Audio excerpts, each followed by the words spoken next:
Bonjour à toutes et à tous. Merci de votre invitation. Je vais vous donner mon regard de par mon travail. Je suis chercheur et professeur à l'Université de Caen sur les effets des OGM et des pesticides sur la santé. Suite au travail de mon équipe, nous avons eu la chance de devenir l'équipe qui a le plus publié dans le monde dans les journaux scientifiques à comité de lecture internationaux sur les effets des OGM et des pesticides associés sur la santé, en particulier sur la santé des mammifères et sur la santé humaine. Nous travaillons sur des cellules d'embryons humains sans destruction d'embryons, donc des cellules de placenta, de cordon ombilical, et des lignées cellulaires de foie, de rein, d'embryons humains qui se reproduisent au laboratoire. Notre travail sur 19 qui est une contre-expertise internationale sur 19 OGM commercialisés dans le monde, c'est-à-dire à peu près tous. Vous savez que 80% des OGM comestibles agricoles sont du maïs et du soja, et que 100% des OGM comestibles agricoles sont en fait des plantes qui sont des plantes pleines de pesticides. Soit du Roundup, dans 80% des cas, qui est le principal pesticide au monde, qui est un herbicide, soit une toxine insecticide qui s'appelle BT, qui est modifiée. En fait, il y en a plusieurs dans de nombreux OGM, et en particulier dans le sol qu'il soit cultivé en Europe, sur à peu près 0,05% des terres cultivées, qui est le maïs Mont 810 en Espagne. C'est quelques centaines de milliers d'hectares par rapport à l'ensemble des millions et des millions d'hectares cultivés en Europe. Pour les grandes compagnies de biotechnologie, l'Europe est un échec pour les OGM, mais pour l'agriculture biologique, les OGM et les pesticides sont un des plus grands freins. Nous avons eu la chance que ce travail de contre-expertise sur 19 OGM, je l'ai appris la semaine dernière, a été un des plus consultés au monde, puisque sur une banque de données de Springer Verlag, Springer Open, qui est un éditeur de journaux scientifiques, notre étude a été consultée 33 000 fois en quelques mois, ce qui est 3 fois plus que la seconde étude, et ce sont des scientifiques qui consultent ces banques de données. Donc, la communauté scientifique commence à savoir dans le monde. Nous sommes dans un réseau NSER, dans un réseau de scientifiques européens socialement et environnementalement responsables. Je co-dirige un pôle risque pluridisciplinaire sur le sujet des risques biologiques à Caen, associé au CNRS. Nous sommes plus d'une cinquantaine de chercheurs, et je suis président du conseil scientifique du CRIGEN, qui est une association d'experts internationaux de contre-expertise sur ces problématiques. Les chercheurs du monde entier se rendent de plus en plus compte de la malhonnêteté avec laquelle les pesticides et les OGM ont été mis sur le marché. Je parle bien de malhonnêteté. Savez-vous, vous qui êtes gênés en agriculture biologique par les contaminations de pesticides, quasiment inévitables, mais il vaut mieux manger quelque chose qui est 100 fois à 500 fois moins contaminé qu'une agriculture conventionnelle, parce que nos corps sont de superbes usines à détoxification à partir du moment où on arrive à maintenir sa santé. Eh bien, savez-vous que tous les pesticides du monde, y compris un des plus grands polluants des eaux de rivière et des eaux de surface, qui sont les herbicides à base de glyphosate, je dis bien, le glyphosate n'est pas un herbicide en soi, hein. Si on l'utilise, il ne sait pas tuer les plantes. Il faut le mettre avec des détergents et des adjuvants dans les formulations du commerce pour que ce soit le cas. Ces détergents et ces adjuvants rendent souvent le pesticide 1000 fois plus toxique que le principe actif pour les plantes, qui est le glyphosate, et c'est la même chose pour la plupart des pesticides sur le marché. Savez-vous que ces pesticides ne sont pas évalués honnêtement? Savez-vous que les seuls tests qui permettent de les mettre sur le marché en faisant des analyses de sang sur des mammifères, parce qu'après tout, comment peut-on savoir si on est rendu malade par des pesticides? C'est en regardant les analyses de sang. Quand vous allez chez un médecin et que vous avez une maladie, surtout pour les maladies chroniques, on commence par vous faire une prise de sang. Eh bien, les seules analyses de sang qu'on a de mammifères, c'est avec des mammifères qui n'ont pas reçu du Roundup ou un herbicide à base de glyphosate, mais seulement le glyphosate lui-même. Et nous l'avons montré sur les cellules d'embryons humains, et dans bien d'autres modèles ça a été montré, c'est 1000 fois moins toxique au moins.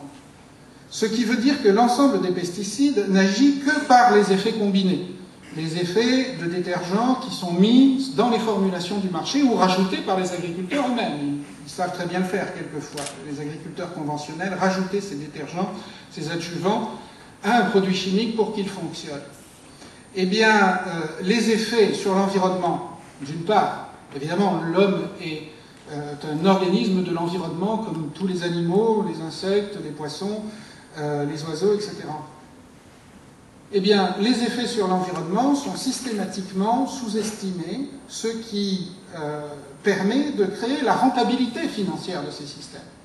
Vous savez que si l'agriculture biologique a des difficultés à se développer, c'est souvent parce qu'elle est beaucoup moins subventionnée que les produits chimiques, qui sont issus de compagnies dont c'était le cœur du métier pendant la guerre, notamment de fabriquer des produits chimiques. Certains ont servi pour les explosifs ou les gaz des camps de concentration.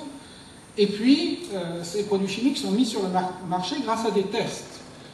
C'est seulement si la commission scientifique de l'EFSA, par exemple, ou une autre commission scientifique des pays nationaux auparavant, donnait le feu vert que le ministre peut donner l'autorisation. Il y a la même polémique, il y a eu la même polémique avec le gaucho ou des produits apparentés aujourd'hui.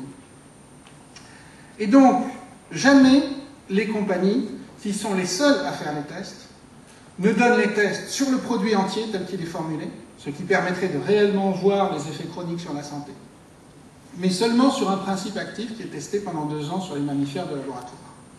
Donc il y a une sous-estimation systématique. La deuxième sous-estimation, c'est que quand il y a des effets quand même qui sont visibles, eh bien ils disent, et ça nous avons pu le montrer en allant jusqu'en cour d'appel à Berlin. La société Monsanto, la première productrice de ce pesticide au monde, et d'OGM, a été jusqu'en cour d'appel contre l'État allemand, le gouvernement allemand, parce qu'il devait nous donner 40 analyses de sang de rats, 40 malheureux rats, qui avaient mangé son OGM seulement pendant 3 mois. Et nous avons gagné. Ils ont perdu en cour d'appel. Ils ont perdu aussi sur la biodégradabilité du Roundup, en partie grâce à nos travaux. Eh bien, on se rend compte qu'il y a des effets secondaires, et que ces effets secondaires ont été systématiquement sous-estimés parce qu'ils disent « Ah ben on les avait bien vus ».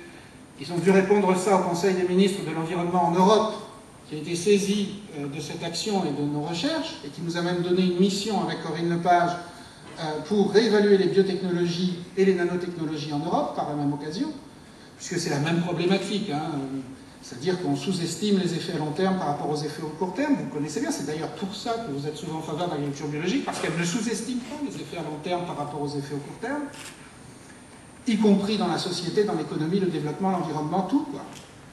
Eh bien, on se rend compte que ces effets-là, ils ont dit, mais non, mais on ne les avait pas considérés parce que les effets étaient différents chez les mâles et femelles, et pas proportionnels aux 2 doses qu'on a mis dans l'étude, alors que normalement, selon les critères internationaux, ils auraient dû mettre au moins 3 doses. Ce que je suis en train de vous dire, c'est que l'affaire du Mediator, l'affaire de la sous-estimation de certains médicaments, se rencontre aussi au niveau des pesticides, aussi au niveau des produits chimiques qui sont mis sur le marché, car c'est le même processus, c'est les mêmes experts et les mêmes compagnies. Les 8 plus grandes compagnies de biotechnologie sont les 8 plus grandes compagnies de pesticides, sont les 8 plus grandes compagnies de médicaments. D'ailleurs, ils profitent bien de cette situation de maladie chronique pour vendre certains médicaments eux-mêmes sous-estimés dans leurs effets secondaires. Donc, nos expertises à l'université, qui nous ont permis de voir ces effets secondaires et de savoir pourquoi ils étaient sous-estimés, de comprendre le laxisme organisé de l'expertise internationale, qui en fait a favorisé le monde technologique après la guerre en se prenant les pieds dans le tapis et en surproduisant certains produits mal évalués sur la santé et l'environnement, plus grand crime possible contre l'humanité, la biodiversité et surtout la Terre. Eh bien, ce système d'évaluation laxiste, il existe partout pour tous ces produits, y compris pour les principaux pesticides du monde. Or, quand une agriculture biologique est déclassée parce qu'elle est contaminée par des pesticides ou par des OGM, c'est par ces produits-là que vous êtes gêné. Quand vous n'avez pas assez de subventions pour vous développer, c'est par les subventions à la recherche sur les biotechnologies que vous êtes gêné, parce que c'est ça qui promeut le développement des OGM. Ce sont les lois faites par les gouvernements qui permettent le brevetage des semences que vous êtes gêné. Ce sont par les lois qui permettent une évaluation laxiste c'est-à-dire qui n'oblige pas la transparence. Vous remarquez, moi j'interpellerai les politiques juste là-dessus, remarquez que depuis 50 ans, et depuis 15 ans pour les OGM, aucun gouvernement n'a eu la force de demander la transparence sur les effets sur la santé des OGM, c'est-à-dire sur les analyses qui avaient été faites par les compagnies qui les mettaient sur le marché, qui étaient évaluées par quelques petits experts minables. Et je dis cela en toute connaissance de cause, puisque j'ai gagné un procès contre certains d'entre eux qui ont voulu me diffamer cette année. Donc un très gros travail à faire sur toute l'expertise indépendante. Je vais vous demander de conclure. Tout à fait. Donc, premièrement, pour avoir un développement de l'agriculture biologique, il convient d'avoir une transparence sur les effets sur la santé des produits qui ont été mis sur le marché, autrement dit, des analyses qui ont été faites pour la mise sur le marché de ces produits. Et ça rééquilibrera déjà les choses. Et ensuite, avoir une expertise contradictoire sur ces produits. Ce qui vous gêne dans le système, c'est aussi toute cette subvention à la recherche qui permet d'externaliser des impôts aux grosses entreprises et qui ne va pas au développement de l'agriculture biologique. Aujourd'hui, je terminerai par là. Vous savez bien que l'agriculture biologique est celle qui a nourri l'humanité pendant 10 950 ans, au moins. 50 ans d'ère chimique n'ont pas suffi à calmer la faim dans le monde, puisque aujourd'hui la famine va avec l'agriculture intensive, malheureusement, et la diminution des terres. C'est-à-dire qu'il faut se regarder en face. On nourrit plus les cochons que les enfants des pays pauvres dans cette planète.